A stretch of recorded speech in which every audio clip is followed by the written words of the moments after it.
We're back here at the Tertulia estate in Walla Walla, Washington. We're going to have a chance to taste the Carmenere from Tertulia Cellars, and this is really kind of a unique wine, and the unique grape. To some extent, it was originally a Bordeaux grape, which some people may not know, and was eventually brought over to South America and found its home in Chile. But we're finding a few vintners up here that are producing, the Carmenere blends, and you're one of the rare ones that's actually producing a pure Carmenere. And this is just phenomenal. You know, the first aromatics that leapt out of the glass to me was mocha, chocolate, espresso in there.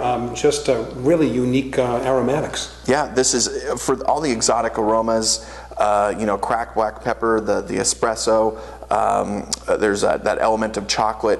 It's funny because we're just discussing the aromas of this wine, and we've hardly touched on any fruit.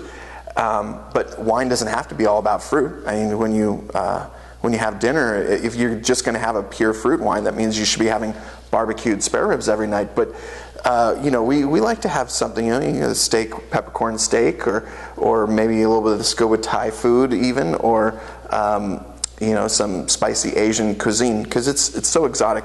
But as complex and as strong those aromas are, the tannins are actually quite smooth and sweet on the palate. And I want to say, this was really hard to make, but this is the easiest wine I make. It's just so easy to work with in the cellar, and we do about 50% new oak on it each year, and it just right off the bat, we kind of figure out how it works best. And so, is this a wine that has a home here now, one vintage to the next, you think? Oh yeah, I'd get in big trouble if I didn't make a Carmenere.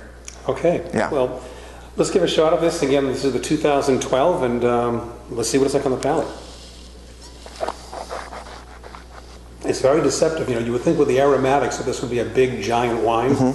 It's not. It's really well balanced. It has a great tannic structure, kind of still sort of sitting there lingering right now. A little spine of acidity, but it's kind of living up to its reputation of a grape. It's not as strong and as powerful as a Cabernet Sauvignon. And it's got a little bit of that kind of tannic meatiness, in a way, but it's really delicious. The fruits are kind of hidden under there.